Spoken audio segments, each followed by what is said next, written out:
Olá a todos, sejam bem-vindos ao PAS 24 Horas, edição português. O PAS é uma organização profissional de SQL Server, independente, sem fins lucrativos e dedicada à promoção da comunidade SQL Server ao redor do mundo. Com mais de 260 organizações a nível mundial, o PAS possui capítulos ou grupos locais e virtuais, que organizam eventos presenciais e online.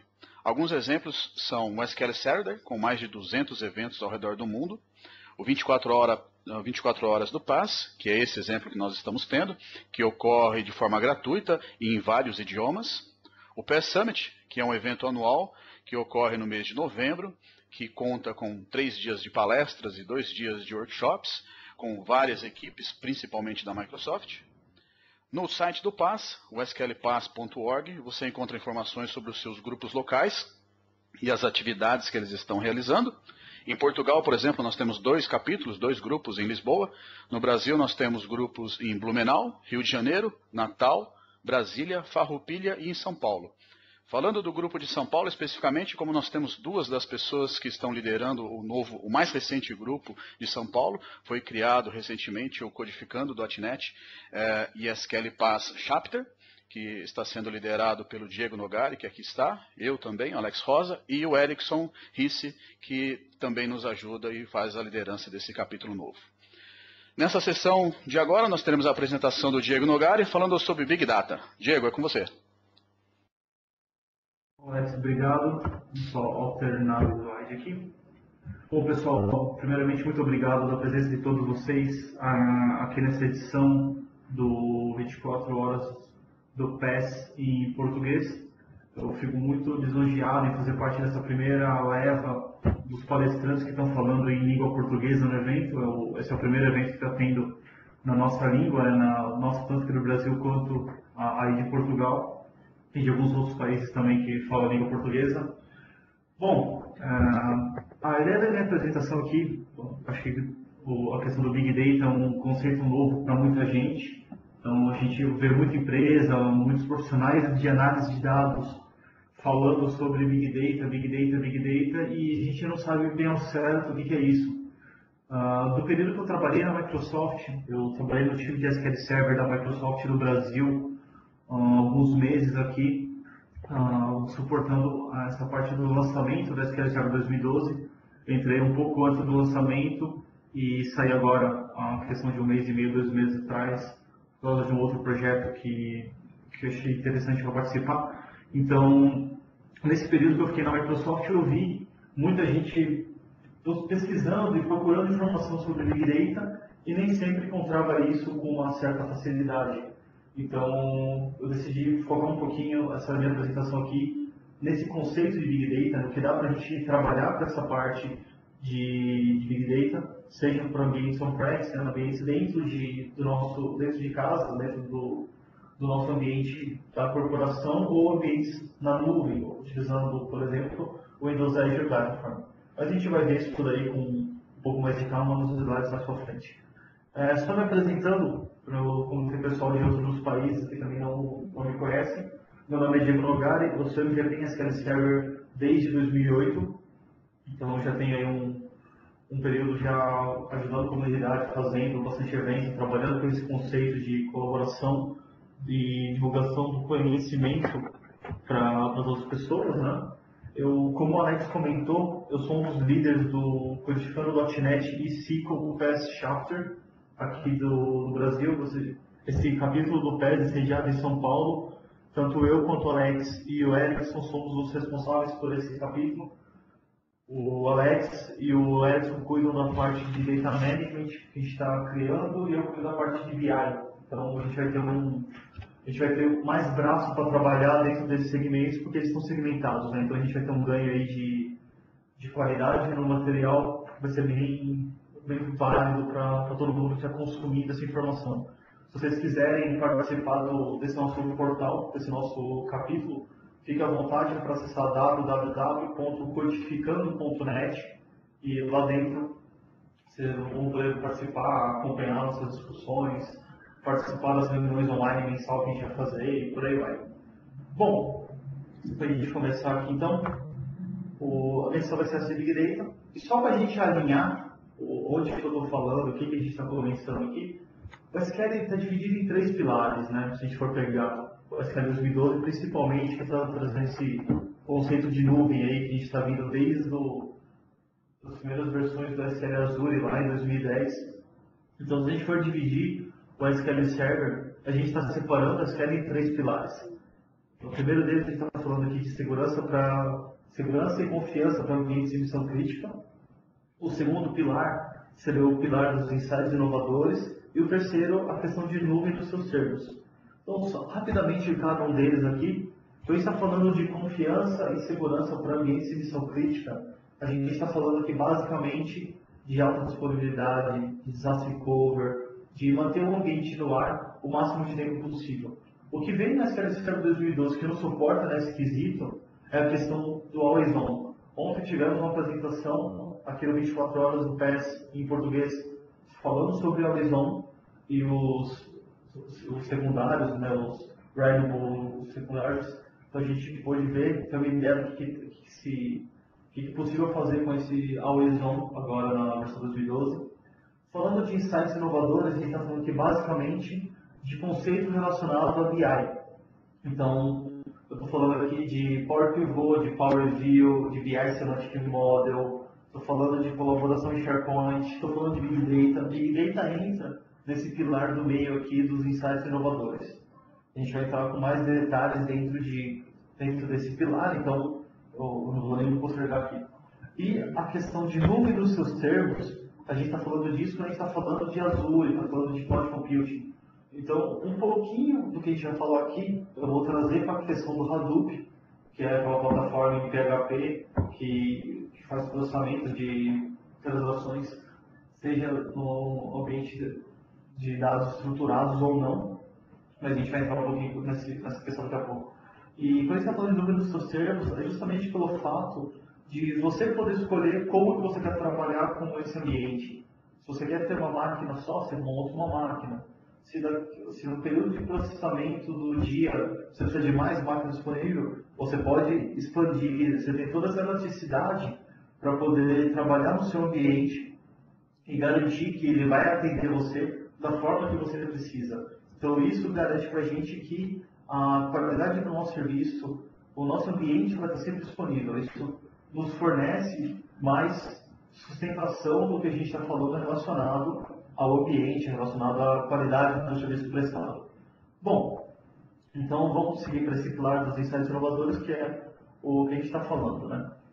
E quando a gente fala de insights, quais são os grandes desafios hoje que a gente enfrenta dentro das empresas que está trabalhando com BI? O nosso grande desafio, né, o principal problema que a gente tem hoje é conseguir equilibrar o que os usuários finais, os nossos tomadores de decisões precisam, com o que a gente está entregando, a gente de TI está entregando para esse pessoal, para esses usuários finais, para esses tomadores de decisões. Então, esse é o grande desafio, a gente conseguir equilibrar, porque eles chegam para a gente e falam assim, olha, eu preciso aqui de um relatório que me traga o faturamento dos meus clientes desde quando a empresa começou há 20 anos atrás. Se a gente for só entregar relatório para o nosso usuário, a área de TI não tem um poder estratégico, né? A gente acaba sendo somente um centro de custo que acaba entregando relatórios, entregando aplicativos, entregando ferramentas para o meu usuário final. Só que o usuário não vê um valor agregado nisso, ele não vê uma estratégia muito clara de qual que é o poder que a TI pode propiciar a ele. Então, quando a gente está falando aqui de equilibrar esse desafio, né, de conseguir entregar o que o usuário quer e implementando todas as nossas configurações, todas as nossas diretrizes de TI dentro da nossa área, a gente acaba tendo um gap muito grande de informação. Para isso, a gente consegue hoje, através das ferramentas que a gente tem dentro do BI da Microsoft, criar uma possibilidade de BI Self-Service, onde nós, como profissionais de TI, geramos um ambiente, criamos uma plataforma, entregamos essa plataforma para o nosso usuário final, o usuário final faz o uso dessa plataforma da forma que ele acha mais coerente. Então, ele pode chegar em determinado momento e analisar, por exemplo, todo aquele faturamento da empresa de 20 anos que ele está querendo analisar, ele pode analisar isso hoje por clientes que compraram tal produto. Isso seria um relatório. Mas amanhã, se ele quiser ver isso daí por uma região geométrica, uma área geográfica, que ele queira analisar para ver o impacto que ele está tendo, seja aqui em São Paulo, seja em Lisboa, seja numa outra cidade qualquer, ele consegue quebrar isso daí, porque nós como profissionais de TI, disponibilizamos uma plataforma para ele, e não somente um relatório. Se fosse só um relatório, o usuário ia precisar que a área de TI criasse novamente esse novo campo, falando lá a cidade da venda daquele produto, e isso ia ter uma demanda, ia ter uma SLA para a área de TI entregar o relatório para o usuário e por aí vai. Então a gente ia acabar não conseguindo atender a demanda do nosso cliente, porque o tempo de desenvolvimento disso poderia ser demorado. Aí, quando ele fosse analisar esse relatório, a informação já teria passado o timing, né? Já teria passado o período que ele deve analisar esse resultado e acabou perdendo uma tomada de decisão muito estratégica para a empresa de criar, por exemplo, uma filial em São Paulo da matriz que está em Lisboa, por exemplo. Tá? Isso são só ideias do que a gente tem para esse desafio de BI e preencher todo esse gap. Então, isso a gente consegue fazer hoje. E como que a gente consegue fazer? A gente tem soluções que funcionam dentro desse ambiente de plataforma de BI da Microsoft e permite que a gente consiga trabalhar. Mas por que o BI da Microsoft, não um Cognos, e não um Oracle, e não porque é um ClickView? Porque quando a gente está falando aqui de BI, a gente tem dados estatísticos que falam que quase 90% de todos os analistas de BI acabam usando o Excel como front-end. E o Excel ele é totalmente integralizado, totalmente nativo, quando a gente está falando aqui de BI Microsoft, com o SQL Server, com o SharePoint.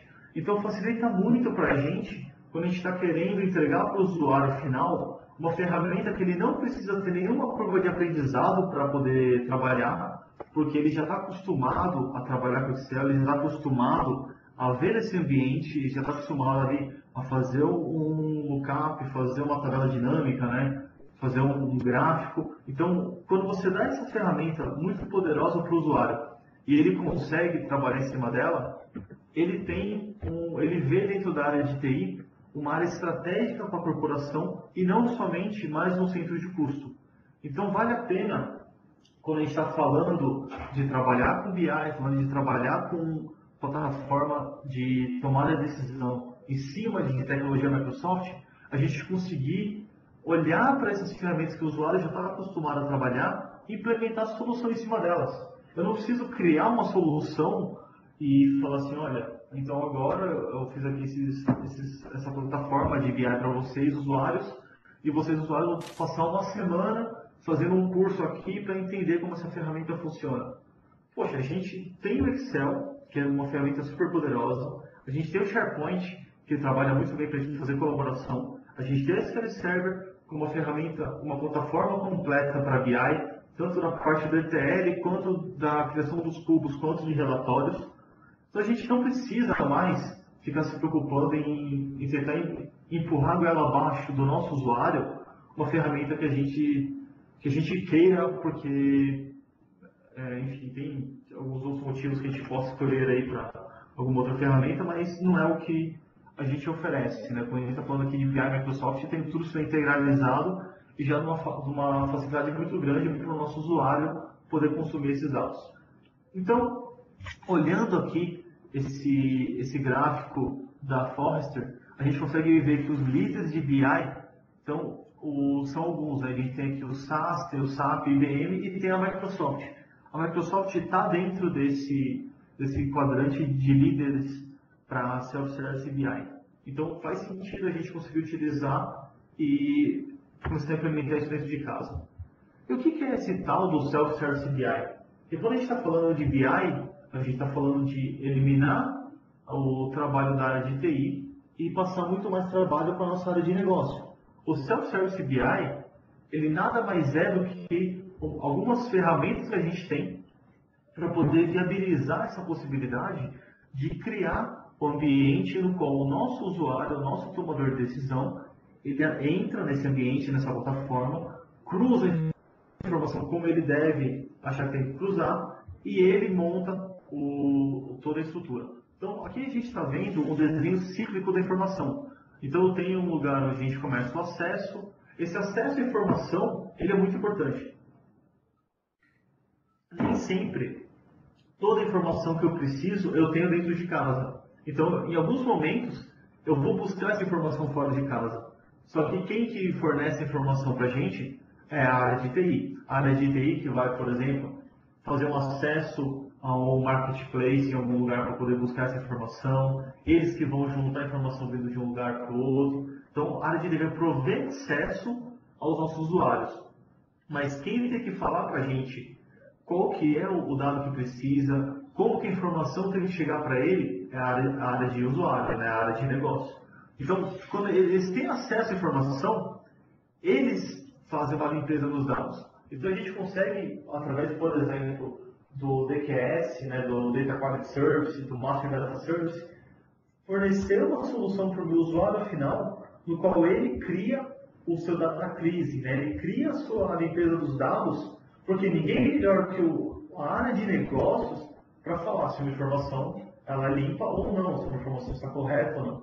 Então, a gente fornecendo essa área de limpeza para o meu usuário, a gente ganha a gente tem um benefício muito grande nisso, porque ele vai analisar o negócio e vai falar assim, olha, esse dado aqui que está vindo de um lugar diferente para mim, dentro do meu ambiente, ele tem que ser tratado dessa forma e ser chamado aqui dessa informação. Então, a gente consegue permitir que o nosso usuário tenha esse tipo de poder.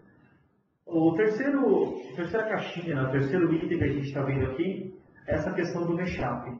O mashup é a gente ter uma possibilidade de cruzar informações que a princípio não tinham ligação nenhuma, mas quando a gente começa a comparar um perfil da informação com outro totalmente desconexo, totalmente sem ligação nenhuma, a gente começa a ver que aquela informação ela pode sofrer uma influência externa baseado naquilo que ele está consumindo. Por exemplo, a venda de carro a gasolina aumenta quando o preço do álcool, né, o preço do etanol aumenta também na produção. Ou, por exemplo, o preço do frete, que é controlado aqui em dólar, aumenta quando aumenta a taxa de câmbio. Isso dá uma diminuição no preço do combustível e aumenta mais a venda de carro flex, né, carro que suporta tanto a gasolina quanto o etanol como sendo o combustível para o motor. Então, esse tipo de análise, a gente não consegue ter uma visão muito ampla se a gente não fizesse o mashup, né? Não fizesse esse cruzamento de informações entre informações desconexas. Então, por exemplo, nisso que eu estava comentando aqui, né? Eu estou falando de venda de carro, cruzado informação com preço de combustível, cruzado informação com o câmbio do dólar, por exemplo. Então, são três informações que, a princípio, se a gente olhasse elas independentemente, eu não poderia tomar uma decisão e falar assim, olha, aqui está vendendo mais carro desse tipo porque o dólar aumentou. Se eu não tivesse essa correlação para olhar ali mês a mês, eu não podia tomar uma decisão dessa, né? Então, isso é o que a gente chama de mashup. A quarta caixinha que a gente está falando aqui de exploração de dados, a gente está falando sim de conseguir cruzar essas informações, né, desde lá do momento de ele acessou os dados, fez a limpeza, conseguiu criar o mashup, agora ele faz a exploração dos dados, ele começa a cruzar a informação para poder ter a informação que ele precisa, ele cruza os dados lá, por exemplo, de o mês de venda do carro, com a temperatura do ambiente sendo entre 25 e 35 graus, quando a taxa de dólar está $1 por volta de R$2 e o preço do combustível está abaixo de 2,50. Então, com esse tipo de cruzamento dos dados, ele começa a ter informação para explorar. Então, ele começa a ver que os dados estão começando a surgir para ele. E como que ele consegue ver isso aí? Através de visualizações. Essas visualizações que a gente está falando aqui, pode ser, por exemplo, um Excel, pode ser um relatório do Power View. Então, vai ter uma outra apresentação aqui do 24 horas do PES, falando aqui de modelagem tabular, um passo para a massificação do BI. Então, essa apresentação que vai ser hoje às 20 horas aqui do horário do Brasil e às 22 horário de Brasília, desculpa, horário de Portugal, ela faz com que a gente consiga ter essa visão do modelagem tabular, que serve como origem de dados para fazer um Power View, por exemplo. O Power View também pode ser feito através do Excel, mas pensando como todo o gerenciamento aqui do modelagem tabular, o Bruno Bastos vai apresentar isso para a gente e vai ficar muito claro essa visualização rica utilizando o Power View. Por fim, a gente consegue, por exemplo, aqui, seria o último passo desse ciclo, né? Fazer o compartilhamento da informação. Eu posso compartilhar isso dentro do SharePoint, posso utilizar o Office 365. Então, eu tenho dentro de uma plataforma Microsoft diversas ferramentas, diversas soluções que fazem com que o meu ambiente fique pronto, o meu ambiente seja de fácil utilização pelo meu usuário final, porque ele está acostumado com isso. Então está tudo nas mãos dele já. Fica muito tranquilo para fazer a implementação dessas soluções, tá? E aí, depois do compartilhamento, volta a questão do acesso. Então a gente entra nesse círculo vicioso, onde eu retroalimento a informação do meu BI e possibilito cada vez mais o ganho de tomada de decisão, o ganho de performance na tomada de decisão, sendo cada vez melhor para o que a gente está entregando, né? E onde entra o tal Big Data quando a gente está falando de Self-Service BI? Quando a gente está falando aqui de consumir informação, a gente tem dentro de casa, normalmente, os nossos dados bem estruturados. Então eu tenho lá meu banco de dados relacional, né? Então eu estou falando ali do SQL Server, estou falando de um Oracle, estou falando de um DB2, estou falando de um MySQL, que é a nossa base OLTP, né? A base onde eu tenho ali minhas tabelas totalmente desnormalizadas, aliás, totalmente normalizadas, né? Pegando informação como eu fazer relacionamento entre tabelas. Então isso permite que a gente consiga ter um trabalho transacional, um trabalho online em cima dessas informações muito rápido. E ela está estruturada. Eu tenho informação estruturada. Só que, em algumas situações, a gente tem também consumo de informação de dados não estruturados. Por exemplo, um vídeo no YouTube, um post no Facebook, um tweet no Twitter. Eu tenho um blog post que eu faço no meu blog. Eu tenho uma imagem, por exemplo, que está sendo veiculada na internet, que pode estar falando sobre a minha empresa.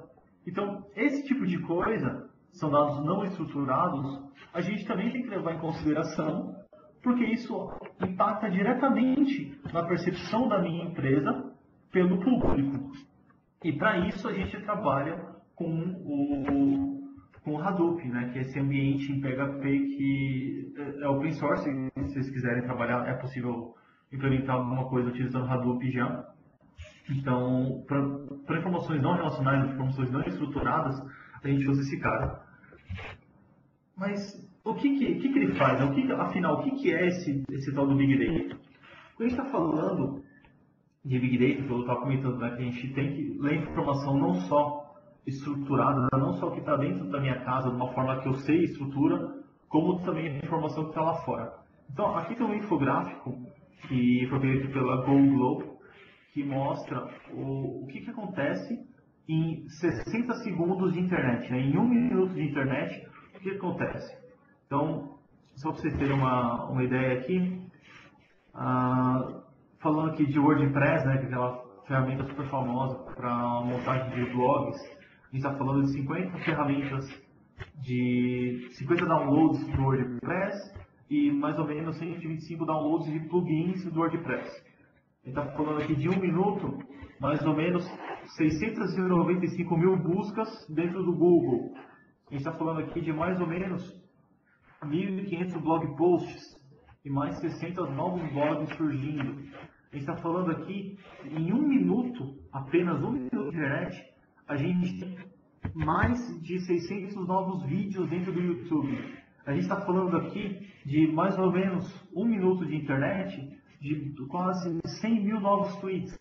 Então, assim, vocês estão vendo que é muita informação que surge a cada minuto e que a gente tem que dar um jeito de analisar isso. E uma forma de a gente analisar isso é através, por exemplo, do Hadoop. Tem outras formas que eu tenho on-premise para tentar analisar algo parecido? Tem. A gente pode, por exemplo, eu vou falar mais pra frente disso, né, que é o PDW, eu tenho o StreamSite, que também pode ser usado para processos complexos, né, para o SEP, Complex Event Processing, dentro do SQL Server, desde a versão 2008 R2. Então, assim, eu tenho algumas soluções que podem fornecer para mim um conceito de Big Data, né, onde eu possa consumir dados externos não estruturados para possibilitar a minha análise com relação ao qual que é a percepção, né, dos usuários ou de clientes com relação à minha empresa. Só que nem sempre isso fica tão fácil para ser implementado, né? Se a gente for tentar implementar isso dentro de casa, a gente vai poder fazer. Eu costumo brincar que com tempo e dinheiro a gente consegue fazer tudo, e isso é quase verdade.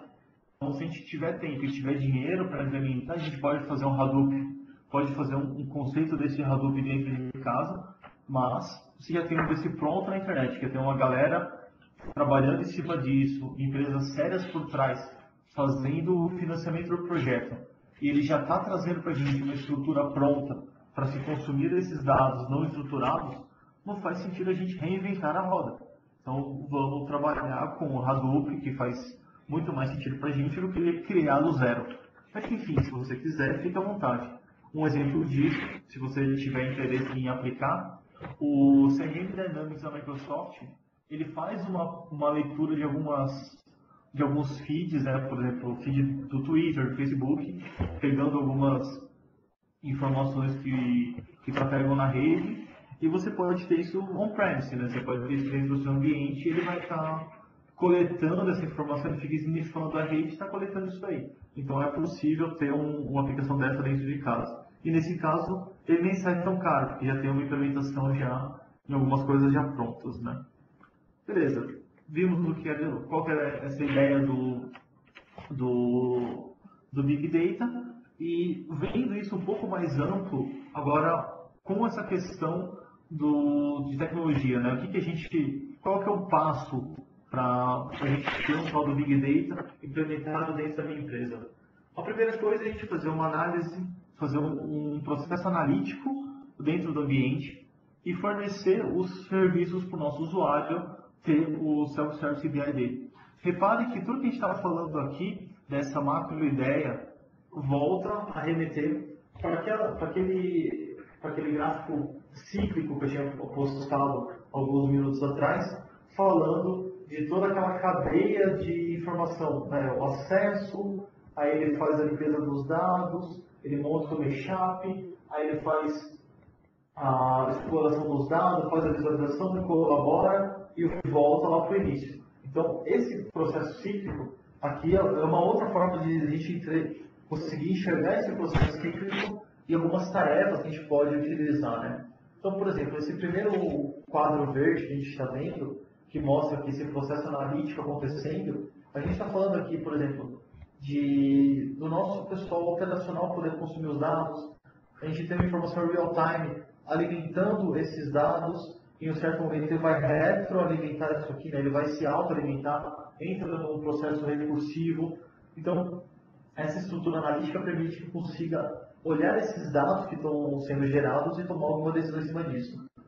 Aí, nesse bloco do meio, essa caixinha verde do meio, que é onde eu tenho o meu enriquecimento dos dados, a gente está falando aqui de fazer a limpeza, fazer a transformação dos dados. Seria quase como um processo de ETL, só que não somente o ETL, né? Eu estaria falando aqui de utilização de DQS, né, do Data Quality Service, utilização do Master Data Service, fazer a padronização dos meus dados, fazer leitura de dados externos, fazer o mashup da informação, conseguir trazer essas informações para dentro do meu ambiente e que ela prestasse sim informação de qualidade para quando eu estivesse consumindo. O terceiro bloco verde, que é o último lá de baixo, a gente está falando de gerenciamento dos dados utilizando diversas estruturas. Por exemplo, o nosso ambiente relacional, que está dentro de casa da forma que eu já conheço. Um ambiente não relacional, então, por exemplo, utilizando vídeos, utilizando imagens, dados não transacionais, não estruturados, que a gente chama, né? Eu posso utilizar meu modelo multidimensional, ou minha modelagem tabular, agora no SQL Server 2012. Então, dentro da minha criação dos cubos lá do análise, né? Eu tenho uma análise services e eu posso lá dentro ter a criação, seja no ambiente multidimensional ou seja no ambiente tabular. Então, de acordo com cada um deles, eu posso ter uma estrutura diferenciada, uma modelagem diferenciada para poder consumir esses dados. Ou através de streaming. E aí eu poderia utilizar o próprio streaming do SQL, né, o streaming site, para poder ler informações em tempo real, fazer essa limpeza, mineração dos dados, do que eu quero consumir ou não dentro desse streaming que ele está recebendo. E a partir dali eu consigo escolher o que eu quero trabalhar e consumo essa informação.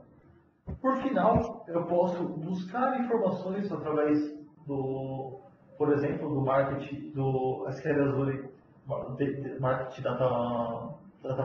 Marketplace, onde eu consigo lá, seja pagando por esse acesso ou gratuitamente, consumir um bloco de dados, né, consumir uma massa de informação que eu vou trazer para dentro do meu ambiente para fazer o mashup, para fazer o cruzamento de informações, mas aquela informação eu não tenho dentro de casa ainda. Então, por exemplo, um exemplo disso daqui seriam os CEPs do correio, né? Então eu tenho lá meu zip code, meu código postal. Esse código postal é referenciado a um nome de rua. Então eu tenho lá o endereço onde esse código postal é relativo. Quando eu faço o cadastro do meu cliente, eu só peço para ele lá, me informe aqui o seu endereço, a cidade e o estado. E em nenhum momento eu pedi o CEP para esse meu usuário. Só que agora eu quero enviar uma mala direta, por causa que está chegando o Natal, eu quero enviar para eles uma lembrancinha de Natal, né? Um regalo de Natal. Então o que eu faço? Eu entro nesse sistema, eu posso comprar essa base de dados dos Correios, né? do meu código postal, fazer um relacionamento entre esses ambientes e falar, olha, quando tiver esse nome de rua, essa cidade e esse estado, você pega esse código postal e vai utilizar como sendo o CEP, que é um campo obrigatório para eu enviar uma carta aqui no Brasil. Então, esse tipo de informação eu preciso para poder melhorar a qualidade dos meus dados aqui e poder atender o meu cliente. Então, isso é um exemplo muito simples, mas é uma forma que a gente tem para trabalhar com mashup. E por que investir em Big Data? Né? A gente está falando aqui de como que veio, o porquê, o que é isso, né? O que se engloba esse tal do Big Data, como que eu trabalho com ele, o que eu posso fazer dentro do meu ambiente, como que ele trabalha. E assim, tá bom, mas por que eu tenho que investir nisso? Por que eu tenho que gastar dinheiro, gastar esforço dentro da minha empresa para colocar Big Data para funcionar? Por um simples motivo. Até 2010, foram investidos 3,2 bilhões de dólares em projetos de Big Data até 2010. A gente está falando aqui que para 2015, então a gente está falando aí de mais, a gente está chegando agora em 2013, a gente está falando 2013 inteiro, 2014 inteiro, chegou 2015. Você está falando aí por volta de 2 anos e pouquinho, 2 anos e 2 meses. A gente está saindo do investimento de 3,2 bilhões para 16,9 bilhões de dólares só em investimento em Big Data para 2015. Isso é uma fonte do IDC, tá? Se vocês quiserem, pode procurar essa informação dentro do portal do IDC que tiver acesso, que vai conseguir encontrar essa pesquisa aqui.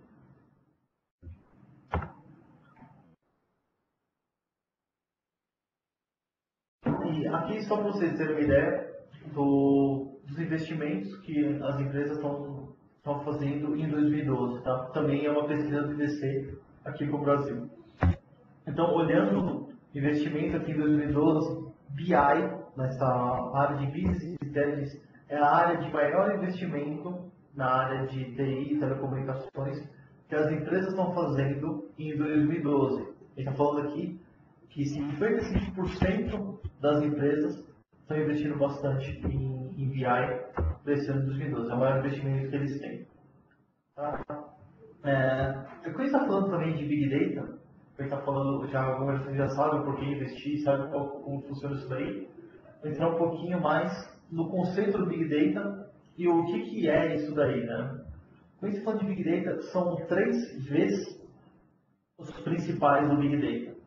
O primeiro deles é volume, o segundo, variedade, o terceiro, velocidade. Vamos ver o que é cada um deles. A gente viu naquele infográfico que a cada 60 segundos eu tenho mais de 120, se não me engano, 150 novos vídeos no YouTube. Eu tenho quase 100 mil novos tweets em 1 minuto de internet. Então, olha o volume de informação que eu estou adicionando. Eu estou adicionando aqui, por exemplo, se a gente imaginar que cada tweet aí eu tenha por volta de 140 caracteres, que é o máximo que ele tem. Então, se eu pegar aqui 140 caracteres e multiplicar isso por 100 mil tweets, quanto que a gente está falando de espaço, né? Quanto que a gente está falando aí de dados armazenados em servidor que eu poderia utilizar para analisar, para ver sobre a minha empresa. Então você vê que o volume é muito grande. A cada 1 minuto de internet a gente está falando lá de 150 novos vídeos no YouTube. Poxa, se eu tenho 150 vídeos novos no YouTube, quantos desses vídeos pode estar falando da minha empresa? Por exemplo, vamos imaginar, a minha empresa vende automóveis. Eu estou trabalhando para uma venda de automóveis e alguém publica um vídeo no YouTube falando que sofreu um acidente e saiu ileso do acidente. Isso para mim, se é um carro da minha fabricante, né, da empresa que eu trabalho, eu vou ficar super contente, porque houve um acidente, a pessoa não se feriu, ela saiu ilesa do acidente. Isso conta para mim que o meu carro é seguro. Eu poderia poder fazer uma análise desse vídeo falando que o meu carro é seguro. Se é um carro de um concorrente meu, que a pessoa se acidenta e ela sai de lá ilesa, eu fico feliz porque a pessoa saiu ilesa, não houve um machucado, né? A pessoa continua bem de saúde, só que eu fico chateado porque o meu concorrente tem um produto que é seguro, que não é falho. Então isso prioriza com que a minha área de pesquisa aumente os investimentos para melhorar o nosso carro, para sempre ser melhor do que o concorrente.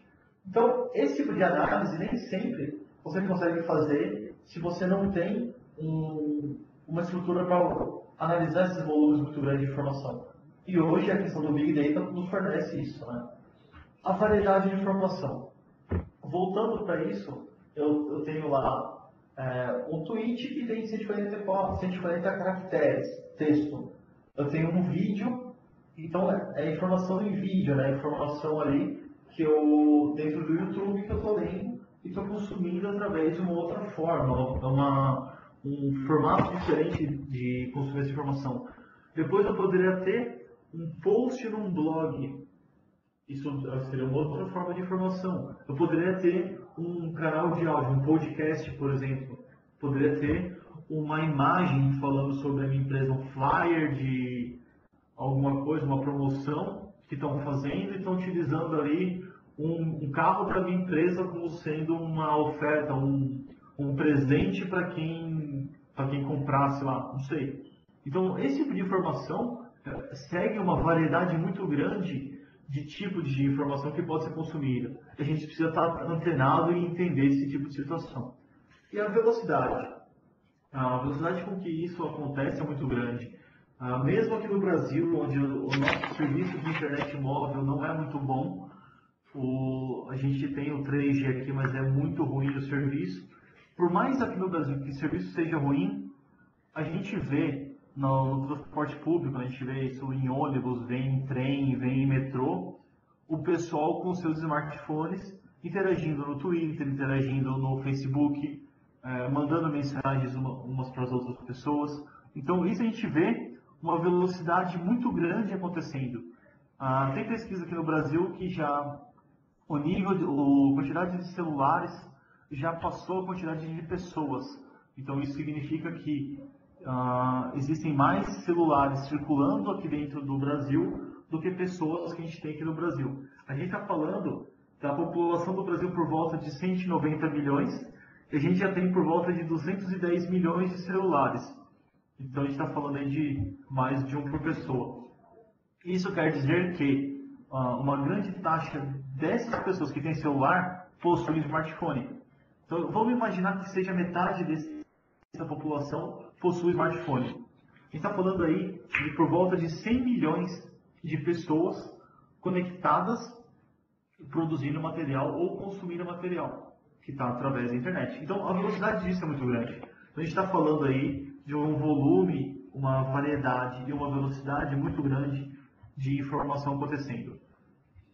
E como que a gente pode, por exemplo, analisar os nossos dados e criar visualizações ricas para os nossos usuários, para os nossos tomadores de decisões, no qual eles vão ter o poder de trabalhar e consumir essa informação. Então, uma delas é o Power Review. Eu deixei esse slide no Power Review aqui justamente por isso, porque quando a gente está falando de Power Review, a gente está falando de dar poder para o nosso usuário. Isso está muito de encontro com o que a gente está falando de Self-Service BI, está falando de Big Data. Então, quando eu chego no meu usuário, por exemplo, eu chego no diretor aqui da minha empresa, chego e falo para ele, olha, está aqui. Você vai abrir o Excel, vai se conectar aqui nessa base de dados que já está criada, vai abrir para você aqui uma tabela dinâmica e você vai começar a cruzar as informações. Quando eu entrego isso para um diretor meu, ele fica fascinado com o poder que ele tem de cruzar a informação com data de cadastro do meu cliente, pela data de venda de um produto, por um canal de comunicação que foi feito, uma campanha de marketing em cima daquele produto. Eu, como TI, não entreguei somente um relatório para ele, eu entreguei uma plataforma muito rica.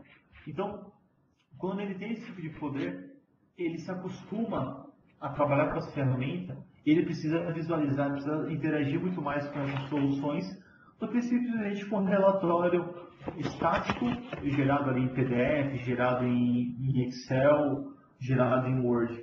Então, para isso a gente consegue, através do Power View, possibilitar que ele crie um relatório e interage com esse relatório. Aí chega num momento onde ele precisa consumir informação de origens diferentes, ele pode fazer esse mashup. Fica a cargo dele, ele é o tomador de decisão. Em nenhum momento a área de TI tem que ter a arrogância e a prepotência em chegar no nosso usuário e falar assim, não, quem decide o que você vai usar sou eu. A área de TI não tem mais fazer isso daí. Hoje em dia, a consumerização de TI está muito grande, então a gente vê dentro das empresas o pessoal chegando com seus smartphones, chegando com seus tablets e cada vez mais utilizando esses devices para trabalhar e para conseguir alcançar os objetivos que ele tem dentro da empresa. Por exemplo, eu trago meu iPad para a empresa por causa que eu tenho as minhas referências, eu tenho meus e-books comprados lá dentro, então eu faço consulta desses e-books através do meu iPad. Como tem pessoas aqui que trazem seus iPhones, trazem seus outros tablets e usam isso como uma ferramenta, usam para ler e-mail, usam para ir numa reunião, então acaba utilizando, essa consumerização acaba acontecendo. Então nós como TI temos que ter controle disso, é lógico, a governança disso é fundamental para a gente ter controle do que está acontecendo dentro do nosso ambiente, afinal a infraestrutura é nossa, né? A gente tem que garantir que ela esteja no ar sempre, só que o nosso usuário tem poder de usar o que ele quer usar, então com isso a gente tem que dar poder também para ele gerar seus relatórios. Com o Power Review ele consegue fazer isso, é muito interativo, né? Ele arrasta um objeto para o relatório, arrasta outro modelo, cria uma relação e consegue visualizar essa relação de uma forma muito rica, ele consegue interagir, ele tem uma visualização animada dentro do relatório. E ele pode pegar esse relatório, exportar isso para um PowerPoint e chegar no comitê da empresa. Vamos supor, vai ter uma reunião de fechamento do ano agora, a gente está chegando aqui no final de novembro, no começo de dezembro, fechamento do ano, e cada diretor vai ter que apresentar o que fez, o que não fez e quais são os planejamentos de 2013. Aí numa dessa ele consegue mostrar essas informações aqui através do Power View dentro do PowerPoint. Lá vai ter os slides estáticos que ele já está acostumado a ter, só que em um momento ele vai ter o relatório dele com toda essa inteligência desse relatório que ele criou anteriormente e com toda a interação. Tudo que ele consegue fazer de interação dentro do Power View, utilizando seja o SharePoint como front-end ou o Excel 2013, ele consegue fazer isso dentro do PowerPoint. Tá? Então facilita muito para o nosso usuário. A criação de VSharp nesse caso é muito simples para ele. Então assim, aqui eu coloquei, já que tem essa possibilidade de utilizar esses cenários, né? Eu trouxe para cá alguns cenários que são possíveis de se utilizar para consumir informação através de Big Data. Então, isso aqui vocês vão receber esse PPT depois, né? Vai ficar disponível no site do PES. E esse vídeo também vai estar disponível. Então, depois, se vocês quiserem, vocês podem ler com calma aqui essas possibilidades de cenários para se aplicar o conceito de Big Data ou o conceito de BI Self-Service.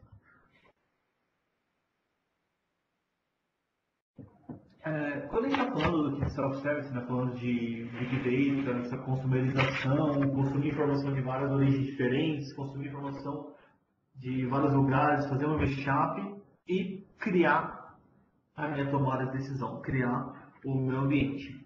Para isso, a gente tem algumas ferramentas dentro da SQL Server que já estão preparadas para isso, já tem uma maturidade muito grande para que a gente consiga garantir para o meu usuário final que o serviço que ele está tendo é um serviço de qualidade, é um serviço que ele possa analisar e dizer, olha, aqui esse endereço com essa cidade e esse estado é relacionado a esse código postal. Isso a gente tem. Então, onde que fica esse sistema, né? Onde ficam essas ferramentas que a gente pode trabalhar? Isso faz parte do nosso processo de ETL, de extração, transformação e carga dos dados. A ferramenta da Microsoft, dentro da plataforma de BI, para fazer esse processo, é o Integration Service. SQL Server Integration Service, SSIS. Lá dentro eu tenho duas tarefas, né? Eu tenho duas tasks que eu posso utilizar. É o Data Quality Service, que é o DQS, e o Master Data Service, que é o MDS.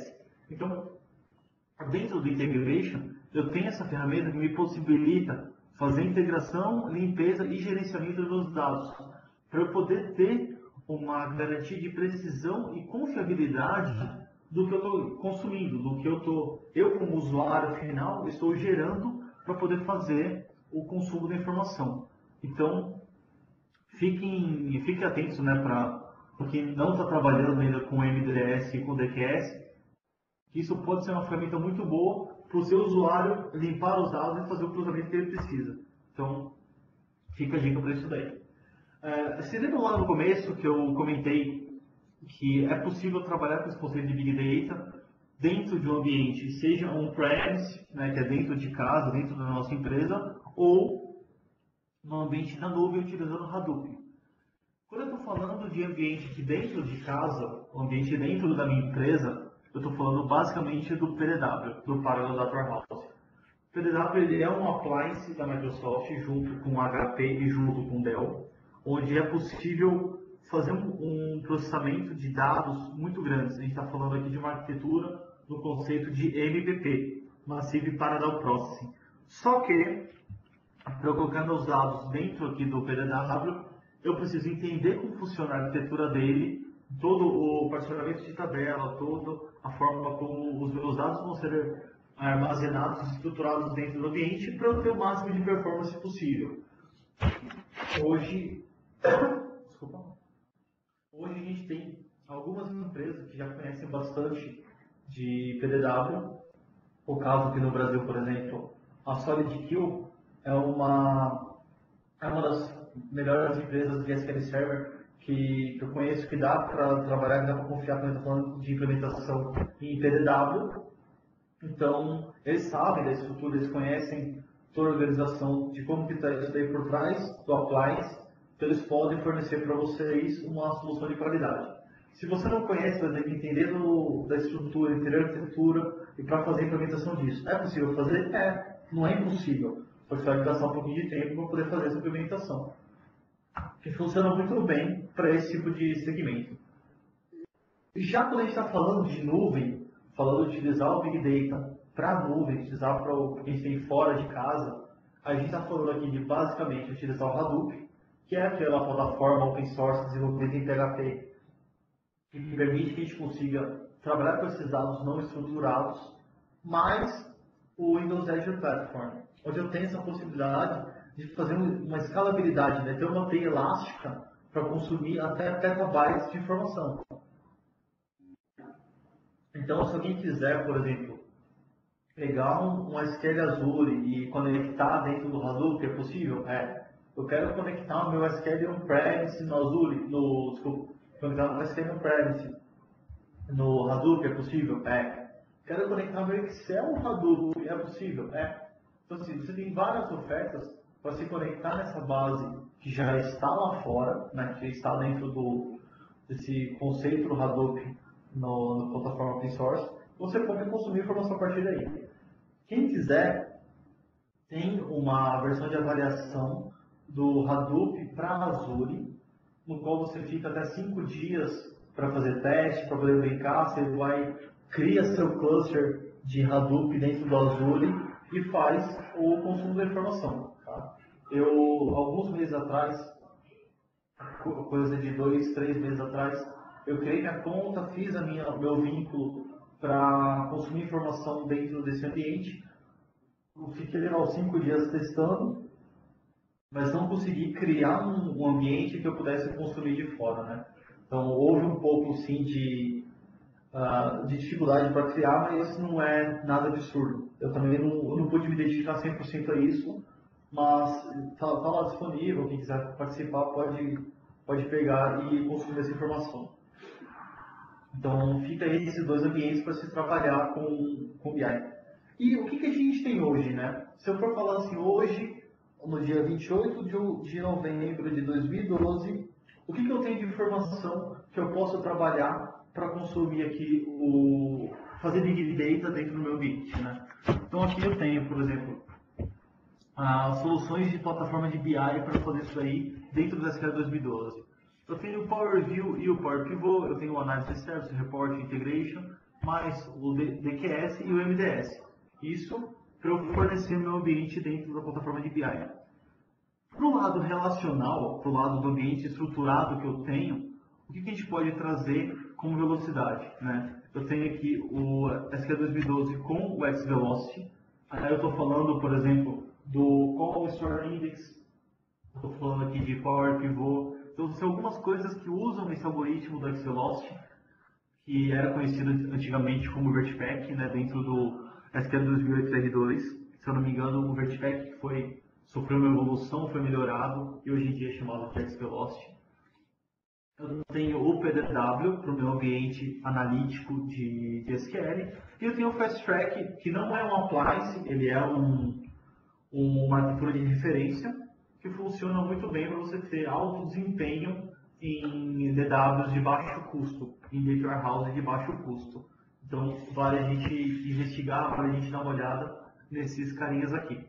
E falando de não relacional, né, de dados não estruturados, o que eu tenho hoje? Eu já tenho o conector do Hadoop para eu poder pegar o meu client, a aplicação client aqui, e me conectar nesse ambiente. Eu tenho tanto para SQL Server quanto para PDW. Então eu tenho serviços também baseados no Windows Azure Platform, que eu posso me conectar no Hadoop, e eu tenho uma DBC aqui para o Excel. Isso é o que eu tenho hoje. E o que está vindo por aí, que a gente teve de lançamentos aí recentemente, né? No começo desse mês, no começo de novembro, aconteceu o Single Pass lá em Seattle, edição 2012, e o Ted Kummer, ele era vice-presidente corporativo da área de plataformas de negócio na Microsoft.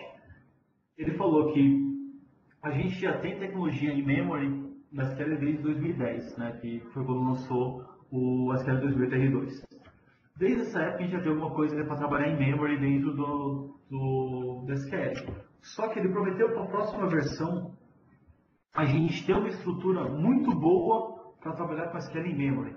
onde eu posso falar, quero trabalhar com, seja ambiente transacional ou ambiente analítico, eu quero trabalhar com esse cara em memory. Essa tecnologia, por enquanto, chama Hekaton, né? Hekaton, que é o que está aqui nesse primeiro quadrinho azul. O Hekaton ele faz justamente isso, ele transforma pega esse ambiente, manda isso para a memória, se você trabalhar em memory, fica muito mais rápido. Outra coisa que ele também falou foi o PDW com SQL 2012. O PDW com 2012 vai incluir uma nova engine de processamento chamado, se eu não me engano, é Polybase, alguma coisa assim, que vai ser possível fazer consultas de dados relacionais e não relacionais pelo meio do Hadoop, sem reduzindo, né, drasticamente o tempo de tomada de decisão para qualquer dado. Então, já vai conseguir consumir essas informações, estruturado ou não, muito mais rápido. Então, esse Polybase que esse novo engine de processamento aí, vem com o SQL 2012 PDW.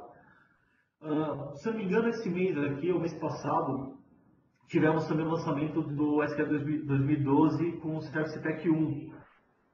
Então isso vai permitir a gente também ter um ganho muito bom, tanto de análise quanto de visualizações de dados com o novo Office, né, com o Office 2013, que também está marcado aqui nesse segundo quadrinho azul, justamente por causa disso.